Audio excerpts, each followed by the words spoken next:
ප්‍රාර්ථනා කරනවා වාසනාවන්ත සුබ දවසක් වෙන්න කියලා ඔයාලා හැමෝටම. අද ඔයගොල්ලන්ට ඉල්ලපු වීඩියෝ එකක් තමයි අරගෙන ආවේ. සත්සරණ කියන channel එකේ තියෙන ණය තමයි මේ වීඩියෝ එක ඉල්ලුවේ. ඉතින් ඒ වගේම තවත් ගොඩක් අයට අවශ්‍ය වෙයි සාතර රොටි ඉක්මනින්ම හදාගන්න විදිය අරාබි ක්‍රමයට. සාතර වලින් අපි සාමාන්‍ය normal රොටියක් හදන විදිය තමයි අරන් ආවේ. අපි යමු වීඩියෝ එකට. වීඩියෝ එකට යන්න කලින් මතක් කරනවා ඔයාලා තාමත් Maleedesilva කියන මගේ YouTube channel එක subscribe කරලා නැතිනම් subscribe කරන්න. ළඟින්ම තියෙන notification bell එකත් ඕල් දාලා තියාගන්න. ඉස්සෙල්ලාම අපි ඩෝ එක හදාගන්න අවශ්‍යයි. ඒකට මම සුදු පාන් පිටි එකතු කරගන්නේ. ඔයාලට පුළුවන් දුඹුරු පාන් පිටි උනත් එකතු කරගන්න. කෝප්පයක් මේ විදිහට එකතු කරගන්නවා. ඊට පස්සේ ඔලිව් තෙල් මේස හැඳි දෙකක් එකතු කරගන්නවා. සීනි තේ හැන්දක් එකතු කරගන්නවා.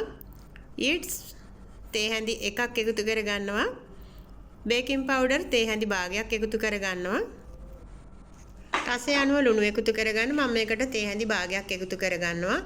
සාතර කෝප භාගයක් තමයි එකතු කරගත්තේ. ඉතින් මේ ටික මික්ස් කරගන්නවා. ඊට පස්සේ මම ඒක අනාගන්නේ. ඔයාලට පුළුවන් ඇල් වතුරෙන් උනත් අනාගන්න. මම කිරි වලින් තමයි අනාගන්නේ. කිරි ඔයාලට පුළුවන් කිරි එකතු කරන්නේ නැත්නම් කිරි පිටි එකතු කරලා වතුරෙන් අනාගන්න. ඒ නැත්නම් ඇල් වතුරෙන් උනත් අනාගත්තට කිසි ප්‍රශ්නයක් නැහැ.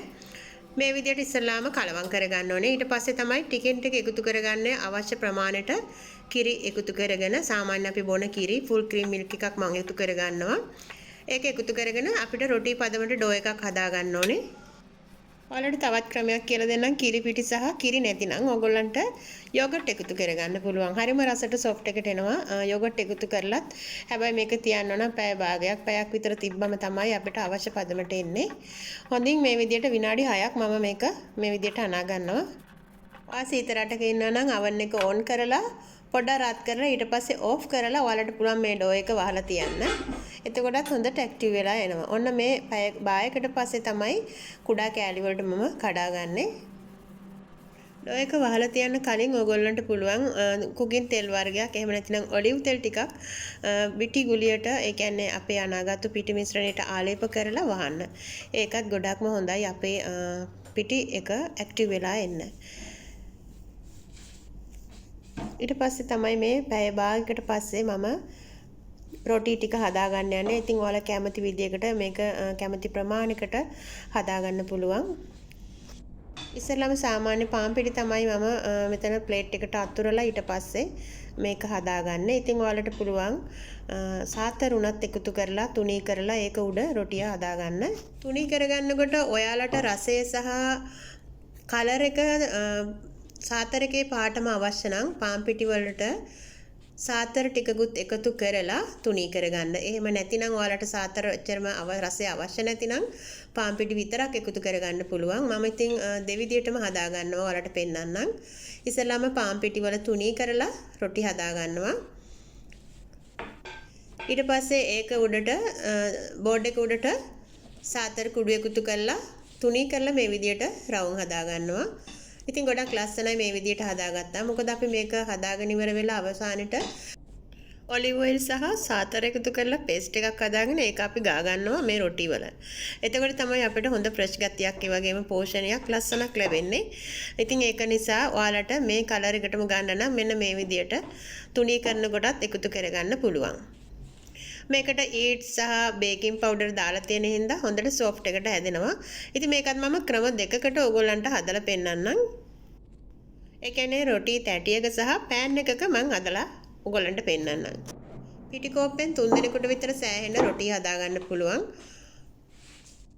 තවත් දෙයක් කියන්න ඕන වීඩියෝ එක අවසානයේදී මගෙන් යාළුවෝ වගේක් ඉල්ලලා තිබුණා කිචන් එකට අවශ්‍ය අරාබි වචන කීපයක් සඳහන් කරන්න කියලා. ඒ වීඩියෝ එකට අවසානයේ මම මේ වචන ටික සඳහන් කරලා තියෙනවා. ඉතින් ඒ අවශ්‍ය නම් ගිහලා බලා ගන්න. විදේශගත වෙලා ඉඳලා අලුතෙන් එන අය ගැන විශේෂයෙන් හිතලා තමයි මම මේ අරාබි කෑම වීඩියෝ අප්ලෝඩ් කරන්නේ. ඉතින් ඒගොල්ලන්ට අවශ්‍යතාවය අනුව මම මේ වචන ටික අවසානයේට දාලා තියන්නම්. දැන් රොටි ටික වඩාගෙන ඉවරයි. මේ තියෙන සාතර පවුඩර් එක තමයි. ඊට පස්සේ ඒක මේ සැහැඳි 3ක් විතර එකතු කරලා ඒකට සෑහෙන ඔලිව් ඔයිල් ප්‍රමාණය එකතු කර ගන්න ඕන. ටිකක් පේස්ට් එක දියාරුවට තියෙන්න ඕන. ඔලිව් ඔයිල් සහ සාතර විතරයි එකතු කරගන්නේ. රොටි පුච්චන්න කලින් අපි මේ ටික හදලා පැත්තකින් තියා ගන්න ඕනේ. අන්න පළවෙනි ක්‍රමයට සාමාන්‍ය රොටි තැටියක තමයි රොටි ටික හදාගන්නේ. ඉතින් මේකට සාතර කුබුස් කියලා තමයි අරාබියෙන් කියන්නේ. සාතර කුබුස් ටික ඔන්න ඉතින් හදාගන්නයි යන්නේ. ගොඩක් අය වීඩියෝ වල කමෙන්ට් දාලා තිබ්බා අරාබි කෑම කන්න ආසයි කැමති කියලා. ඉතින් ඒගොල්ලන්ටත් මේකේ රස බලන්න පුළුවන්. මෙන්න මේ විදියට අපි ටිකක් හදාගත්තට පස්සේ දෙපැත්ත පොඩ්ඩක් අපි අර හදාගත්ත පේස්ට් එකෙන් බ්‍රෂ් කරගන්න ඕනේ. මේ විදියට හදන එකෙන් ඔයගොල්ලන්ට ක්‍රිස්පියට කුබස් එක කන්න පුළුවන්.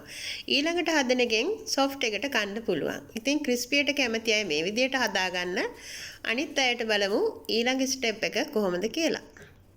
ඊළඟට අපිට බිත්තර බදින පෑන් එකක් වගේ එකක් සුදුසුයි. ඒකට වහන්න පුළුවන් පියනක් තියෙන එකක් නම් ගොඩක් හොඳයි.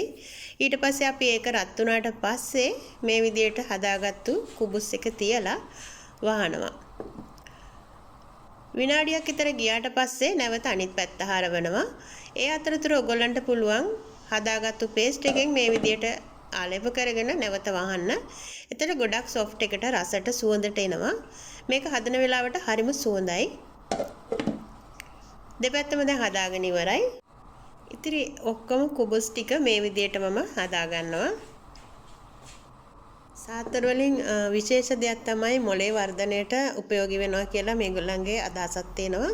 ඉතින් ඇත්තටම ගොඩාක් ගුණදායකයි. ප්‍රෙග්නන්ට් අයටත් මේක ගොඩක්ම යූස් කරන දෙයක් තමයි. මොකද ගර්භාෂයේ ඉන්න බබාගේ මොලේ වර්ධනය වෙන්න මේ සාතර ආහාරය ගත්තාම ගොඩක් වැදගත් කියලා මතයක් තියෙනවා.